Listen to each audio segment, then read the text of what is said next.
Hey there YouTube, this is the Lon Chaney Reviewer. I'm sorry I haven't made a video in a while.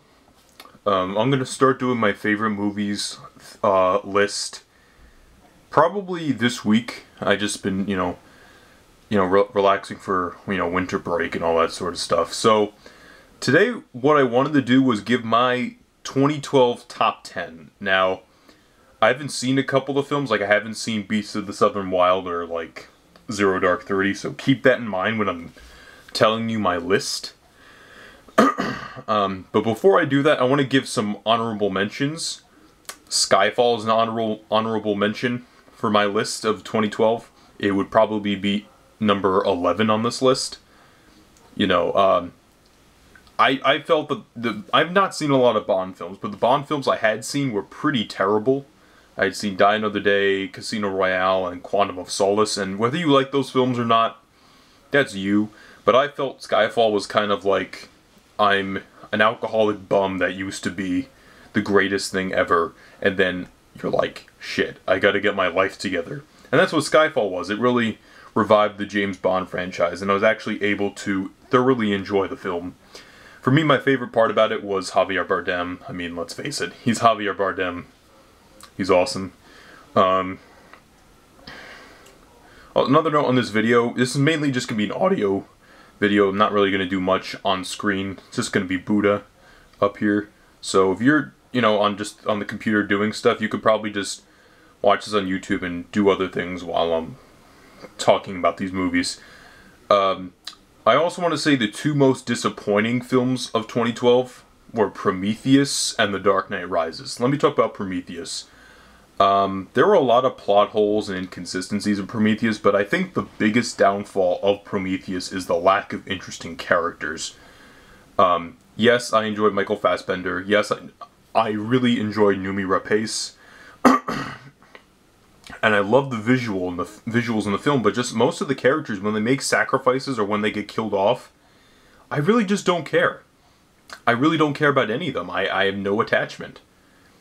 I mean, I like Idris Elba, but that's just because he's Idris Elba. He's the man.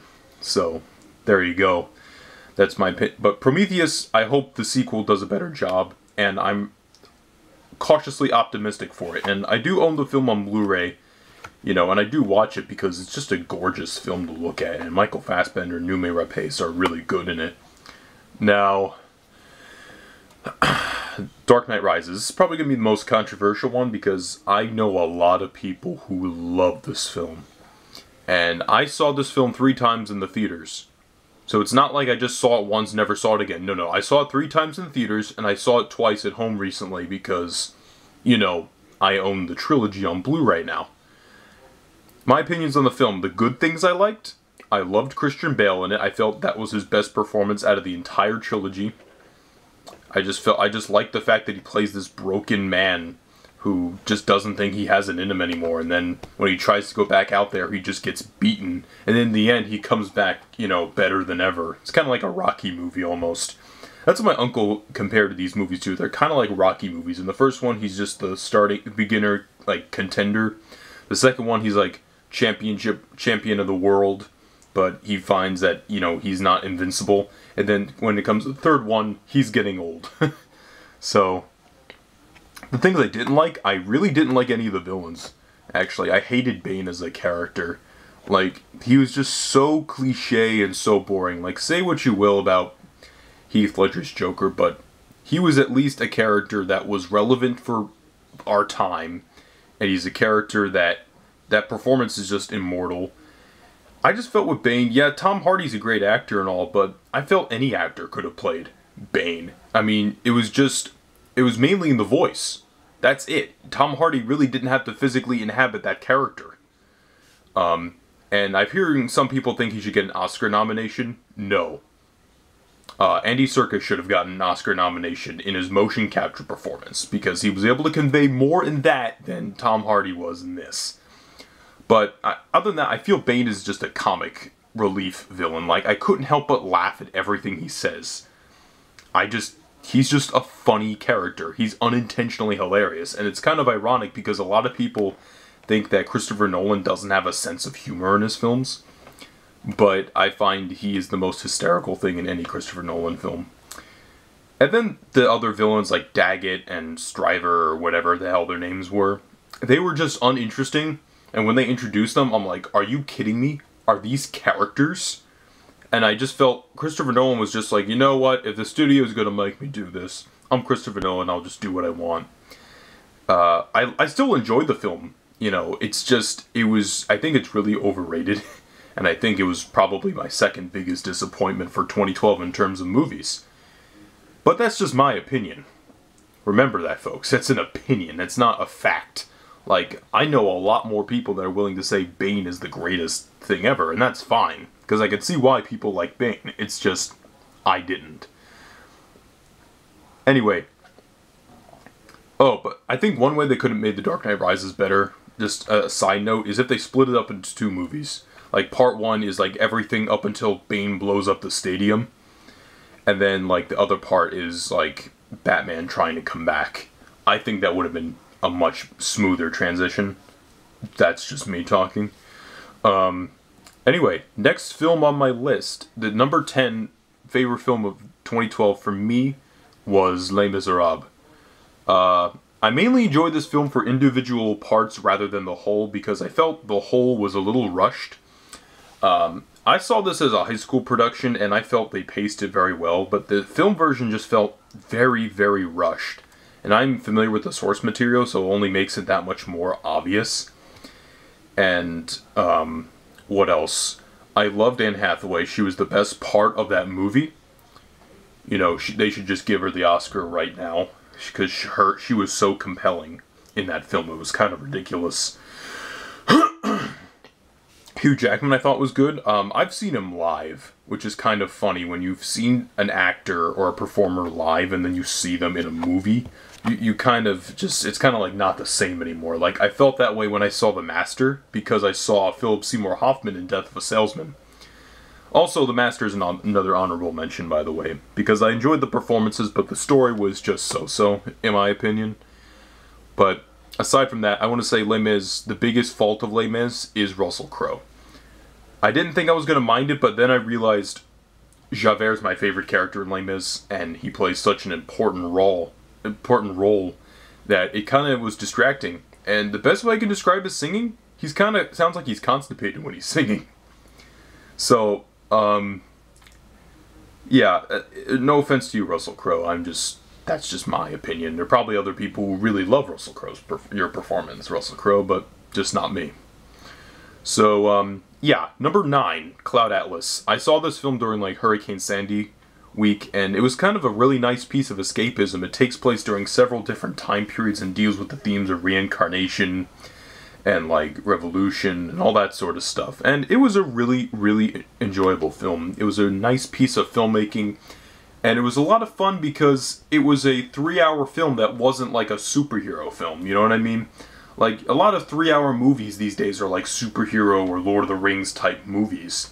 You know, and here comes this film that's like a film that only made $10 million in its opening weekend, and it's like 3 hours long. And I was just so glad I saw it. Probably my favorite Tom Hanks performance ever. And I love the supporting cast. And also Keith David was in it, so it made it really good. Number 8, The Avengers. I'm probably going to get a lot of garbage for this because a lot of people are like, oh, The Dark Knight Rises is cinematic perfection. But here's the thing with The Avengers. The Avengers didn't disappoint me. The Avengers, I knew what it was going to be about, and it was even better than I anticipated. It was a lot of fun. I mean, the action sequence at the end was too much like Transformers, but I was able to enjoy all the characters, and I was able to laugh at the jokes, and I was able to enjoy some of the fighting sequences. Like, my favorite scene in the film was when they're in, like, Thor's world, and you see Thor, Iron Man, and Captain America, like, in the same shot. That's pretty awesome. Or, like, Hulk battling Thor. It's a film where it's just so much fun to revel in these characters, and I can't wait until Avengers 2. Number 7, Flight. I mainly enjoyed this because of Denzel Washington's performance. Everybody else was fine. They were all good. But Denzel Washington, I really felt he could have been an alcoholic in real life because of this movie. He was just so good at what he was doing. and he's this character who really has issues, and he has to deal with them. And the fact of the matter is that he was intoxicated when he saved most of the people on that plane crash. So, and it's probably my favorite Robert Zemeckis film in years.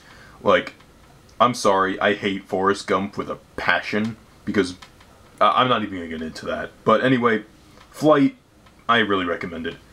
Number 6, Django Unchained. I had a lot of fun with this film. It was violent, it was very funny, I really enjoyed the cast, and Leonardo DiCaprio really stole the show. Like, he was funny, but he was also a threatening villain. Like, he was much more threatening than Bane. If I had to deal with one or the other in a room, I'd rather deal with Bane, because Bane is just... I can't take Bane seriously. Calvin Candide, I guess, like, that's the Leonardo DiCaprio character. He's just such an evil character. And I really, really felt his performance was the strength of this film. And it's just very violent. It's like a spaghetti western. It's a lot of fun. Number 5. This is an unexpected one for me, because I'm not... At first, I only saw the first Lord of the Rings, and I eventually saw the other two, and it became one of the few film franchises that I've ever seen where the franchise grows as the movies go on. Like, it gets better.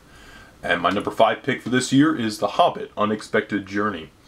It was kind of cool going into Middle-earth like this and seeing these characters, because I'm not very familiar with the source material. I watched the Rankin Bass special after I saw The Hobbit, and I was able to understand the story. And I'm actually looking forward to 2 more films, because I've not read The Hobbit, so I'm not worried about him, like, fluffing out stuff. I think people who have read the book are probably more worried about that. I really enjoyed Martin Freeman as Bilbo Baggins. He's a much more compelling character than Frodo, but, I mean, that might not be the point, but still, he's a lot of fun. It's great seeing, what's-his-face, Ian McKellen come back as Gandalf. I really like Richard Armitage, I forgot his name, played Thorin, who's like the dwarf, and he's actually a very compelling character, too. Now, as regards to the 48 frames per second, I saw that in 3D. A lot of people don't like it, but I loved it. I felt it was the only... I think every 3D movie needs to be in 48 frames per second from now on, because it just made it better. It just made the action smoother, and I actually felt like it was the closest to like a theme park 3D. Like, that's the best... For me, that's the pinnacle of 3D, is like a Disney park or Universal Studios 3D, and it was the closest I'd ever seen to doing that. Some people disagree with me, because everybody's different, but that's my opinion, and The Hobbit was just such a fun experience. Number 4, Lincoln. I really enjoy Daniel Day-Lewis as Lincoln. It's just perfect, because too many times we just portray Lincoln as this godlike figure. And really, he was just a humble man. You know, he was a very simple guy. And it was just kind of really nice to see him with his voice, and just, like, you know, he had a light voice, and he was just, you know, telling these stories and these jokes. And it was really funny. David Strathairn, I always mispronounce his name, he was really good in the movie. Sally Field was great, you know, as his wife. Joseph Gordon-Levitt exists. Again, he's just there, in my opinion. What's his face? Tommy Lee Jones is really funny in this movie. Like, he should get a supporting actor nomination, or possibly win. I think either he or Philip Seymour Hoffman could get it. But Lincoln's a little long in some places, but you have to realize it's only about one thing, and that's the 13th Amendment. And as a whole, it's a really good, you know, Spielberg movie. Number 3, Silver Linings Playbook. I didn't expect I was going to enjoy this one this much. Actually, I kind of did, because of Jennifer Lawrence and Bradley Cooper, and I like them as actors and as performers. If you don't know the story, Bradley Cooper is bipolar, and he's not allowed to be around his wife, and he's trying to get her back. He's trying to win her back because he thinks that he can do that. And so with Jennifer Lawrence is also involved in the movie, and stuff happens. Robert De Niro is really good in the movie, probably his best performance in years, to be honest, because last couple of films I've seen him in, he's not really, it's not probably not his fault, maybe the director's fault, but I don't know whose fault it was, but he was really good in this. And it was just a really nice emotional film for the Oscar season. I hope Bradley Cooper gets an Oscar nomination. I know Jennifer Lawrence is definitely going to get one, but I think Bradley Cooper deserves one, because I think he's a really good actor. Number 2. Another shocker for 2012, Life of Pi. I had heard about this as a book from one of my friends in high school. He told me about it. I thought it was an interesting concept. I saw the trailer. It looked kind of weird. And then when I saw it, like, day before Thanksgiving, I really just fell in love with this movie. It was just magnificent. Suraj Sharma is great as Pi.